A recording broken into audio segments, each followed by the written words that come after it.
বাংলাদেশের সংখ্যালঘু নির্যাতন যেন চলছেই, কোনো বিরাম নেই। এবার বরিশালে সংখ্যালঘুকে ধারালো অস্ত্রের কোপ।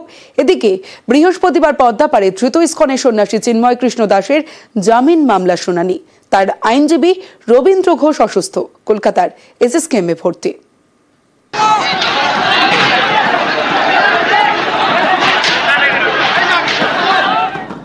অশান্ত বাংলাদেশ, আবারও আক্রান্ত সংখ্যালঘু। এবার সংখ্যালঘু বাসিন্দাকে ধারালো অস্ত্রের কোপ মারার অভিযোগ। গুরুতর জখম হয়ে হাসপাতালে বরিশালের বাসিন্দা বিনয় চন্দ্র। অভিযোগ, অগাস্টে বিনয়ের বাড়িতে লুটপাট চালায় কট্টরপন্থীরা। থানায় ডাকাতির অভিযোগ দায়ের করেন বিনয়। এই অভিযোগ প্রত্যাহারে বিনয়কে চাপ দিতে থাকে কট্টরপন্থীরা। রাজি না হওয়ায় এবার ধারালো অস্ত্রের কোপ।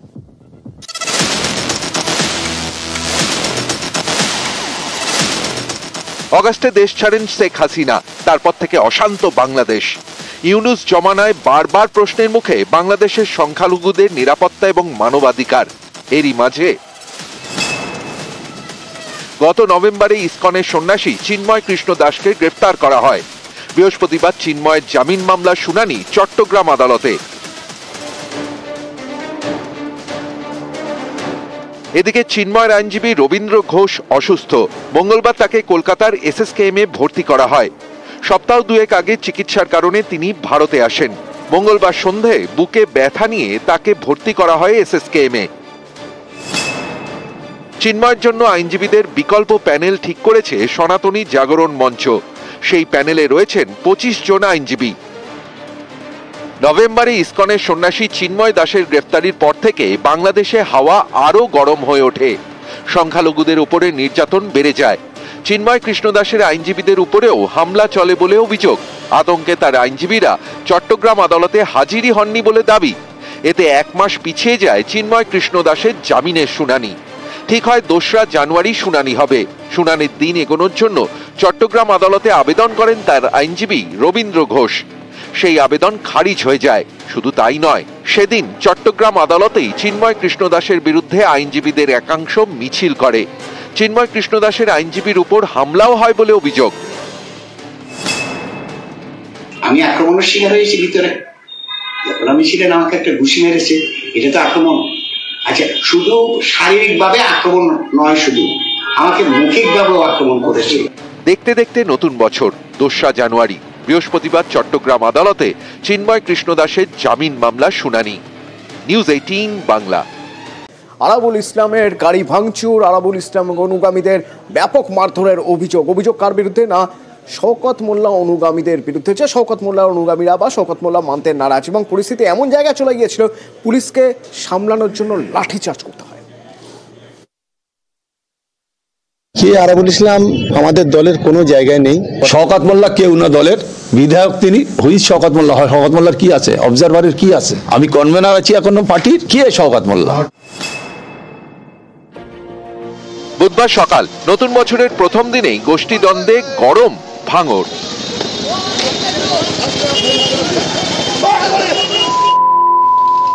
দক্ষিণ 24 পরগনার ভাঙড়। এখানকার পোলেরহাট ওয়ারিতে তৃণমূলের প্রতিষ্ঠা দিবসের অনুষ্ঠান। দলীয় পতাকা তোলার কথা আরাবুল ইসলামের। তার আগেই অশান্তি।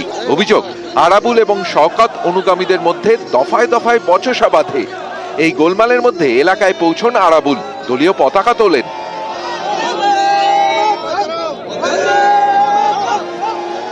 আরাবুল এলাকা ছাড়ার সময় তার অনুগামীদের বেধড়ক মারধর করা হয় বলে অভিযোগ। এও অভিযোগ, শওকত মোল্লার অনুগামীরা এই হামলা চালান। এতে গরম হয়ে ওঠে এলাকা। ঘটনাস্থলে পৌঁছয় পোলেরহাট থানার পুলিশ। পরিস্থিতি সামলাতে তারা লাঠিচার্জ করে।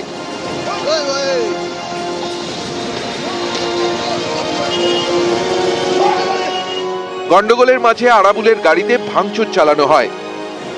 রাস্তার জামে গাড়িটা আটকেছে, হয়তো সেই কারণে আমার গাড়িটা ভেঙেছে। ওরা গাড়ি ভেঙে আরাবুল ইসলামের উপরে আক্রমণ করে আরাবুল ইসলামকে তৃণমূল থেকে হটানো যাবে না। যারাই গাড়ি ভাঙুক আর আমার উপরে আক্রমণ করুক, এটা পরিকল্পনা করেছে। শওকত মোল্লা নিজে 6 লেনে বসে আছে, আমার উপরে হামলা হচ্ছে। শওকত মোল্লার নির্দেশে কয়েকজন কুখ্যাত সমাজবিরোধীরা আমার গাড়ির উপরে আক্রমণ করেছে। আমাদের ছেলেরা প্রত্যেকটা বুথে পতাকা উত্তোলন করছে। এখানে 302 বুথেই পতাকা উত্তোলন হয়েছে। এবারে এক জায়গায় গিয়ে পতাকা নামিয়ে সেখানে আবার উত্তোলন করছিল। আমাদের লোকাল কর্মী যারা আছে তারা এটাকে প্রতিবাদ করে, এটাই হচ্ছে ফ্যাক্ট। কে আরাবুল ইসলাম আমাদের দলের কোনো জায়গায় নেই। শওকত মোল্লা কেউ না দলের, বিধায়ক তিনি। হুইজ শওকত মোল্লা? শওকত মোল্লার কি আছে? অবজারভারের কি আছে? আমি কনভেনার আছি এখনো পার্টির। কে শওকত মোল্লা? সংঘাত নিয়ে সরাসরি কোনো মন্তব্য না করলেও বার্তা দিয়েছেন ফিরহাদ হাকিম। আজকে এমন একটা অবস্থা যেখানে শিয়ালদা স্টেশনের ওপর দিয়ে ঢিল মারলে যার মাথায় পড়বে সেই তৃণমূল কংগ্রেস করে। সুতরাং আমি বলবো না যে তৃণমূল কংগ্রেস যারা করছে তারা গঙ্গা জলে চান করে এসছে। মাথা গরম মানুষ আছে, তাদেরও বোঝাতে হবে। আবার নিশ্চিতভাবে অসৎ মানুষ আছে, তাদের থেকেও সতর্ক থাকতে হবে। এবং আমাদের নেতৃত্ব সেদিন সন্দেশখালিতে বললেন যে বাজে লোকেদের ডাকলে যাবেন না। সুতরাং এগুলো হচ্ছে ইঙ্গিত যে খারাপ মানুষকে ত্যাগ করুন, সত্যিকারের ভালো মানুষের পাশে থাকুন। ভাঙড় থেকে কল্যাণ মণ্ডল, নিউজ 18 বাংলা। বীরভূমে কি আবার মুকুট বদল? প্রতীকী হলেও ইঙ্গিতপূর্ণ তো বটেই। তার কারণ বীরভূমের এই 1 তারিখ থেকে, জানুয়ারির 1 তারিখ থেকে শুরু হয় নানুরের মিলন মেলা। যে মেলায় এবার দেখা গেল 5 কেজি রূপোর মুকুট পরিয়ে দেওয়া হলো কাজল শেখকে। খুব তাৎপর্যপূর্ণভাবে 2021-এ দেখা গিয়েছিল এই মিলন মেলাতেই রূপোর মুকুট পরানো হয়েছিল অনুব্রত মণ্ডলকে। আর আজ মেলার উদ্বোধনে অনুব্রত মণ্ডল অনুপস্থিত।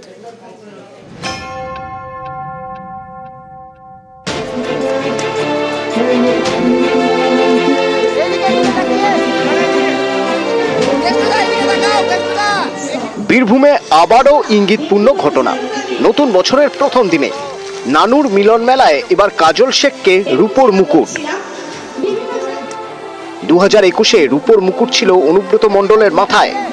এবছর 5 কেজির রূপোর মুকুট কাজল শেখকে। 2018 থেকে নানুর মিলন মেলা শুরু। তখন বীরভূম জেলা পরিষদের পূর্ত কর্মাধ্যক্ষ আব্দুল করিম খান, যিনি অনুব্রত মণ্ডলের ঘনিষ্ঠ বলেই পরিচিত, গরু পাচার এবং ভোট পরবর্তী অশান্তি মামলায় করিম খানের নাম জড়ায়। তাকে জিজ্ঞাসাবাদও করে সিবিআই।